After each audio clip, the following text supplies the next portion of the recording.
বাড়িতে যদি শাসন করার কেউ না থাকে তবে কেমনভাবে আমার দিনটা কাটে সেটাই তোমাদের কাছে বলবো। Hello everyone, good morning. তো কেমন আছো তোমরা সবাই? আশা করছি ভালো আছো, সুস্থ আছো, আর আমি খুব খুব ভালো আছি। আমরা একটা ছোট্ট মিনি ব্লগে তোমাদের জানাচ্ছি স্বাগত। মা যদি বাড়িতে না থাকে তবে একটু স্বাধীনভাবে ঘুমাতে পারি, তো এমন স্বাধীনভাবে ঘুমিয়েছি আজকে অনেকটাই বেলা করে ফেলেছি, তাই উঠোন ঝাড়টা তোমাদের সাথে শেয়ার করতে পারলাম না।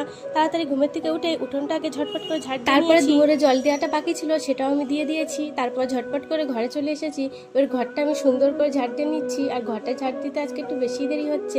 কালকে সন্ধ্যার সময় অনেক মাল প্যাকিং করেছিলাম আর অনেক প্লাস্টিকে তো ভরে আছে, সেই কারণে একটু বেশি দেরি হয়ে যাচ্ছে। একটা জিনিস আমি কিছুতেই বুঝতে পারি না, কালকে রাতে আমাদের বাড়িতে খাওয়া দাওয়া ছিল না, নেমন্তন্ন ছিল, তো সেখানেই খাওয়া দাওয়াটা করেছিলাম। তারপরেও সকালবেলায় এত বাসন যে কিভাবে হলো আমি একদমই বুঝতে পারছি না। সকালবেলায় ঘুমের থেকে উঠে সব কাজ করতেই ভালো লাগে, কিন্তু এই বাসন মাজতে যে আমার কেন ভালো লাগে না সেটাই আমি আজ পর্যন্ত বুঝতে পারি। অনেকটাই বেলা হয়ে গিয়েছে, এখনো কাজ যেন বাকি রয়েছে, আজকে কাজ যেন ফুরাতেই যাচ্ছে না। ওইদিকে রান্নার জায়গাটা ঝাড় দিয়ে বাকি ছিল, তাই ঝাড়টা নিয়ে গিয়ে ঝাড়টা দিয়ে শেষমেশ চলে এলাম কাজের শেষ চুক্তিতে। এই চুক্তিটা হয়ে গেলেই আমার সব কাজ হয়ে যাবে। তার মানে আমার ব্রাশ করা হয়ে গেলে স্নানটা করলে আমার কাজ কমপ্লিট।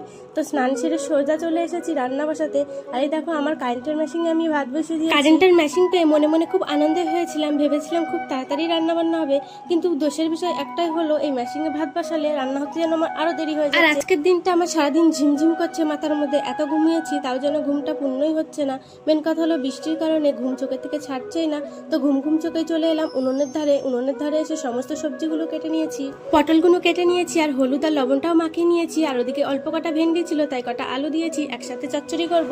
সববার প্রথমে আমি পটলগুলো ভাজা করে নিচ্ছি, আবার কিন্তু মাথাটা ঝিমঝিম করছে আর একদমই ভালো লাগছে না, তাই এদিকে ফোনটা ধরে নিয়ে একটু ঝিমিয়ে। তো যাই হোক, আজকে আমার সংসারের গল্পটা কেমন লাগলো অবশ্যই কিন্তু কমেন্ট করে জানিও, আর যদি ভালো লাগে লাইক করে ফলো করে। এরপর তোমরা আমার ভিডিওটা দেখতে থাকো, ফলো করতে থাকো, লাইক করতে থাকো, আর আমি রান্না করতে করতে চলে যাচ্ছি। আজকের মতো এখানেই শেষ করে দিচ্ছি, আবার আসবো আগামীকাল। আজকের মতো টাটা।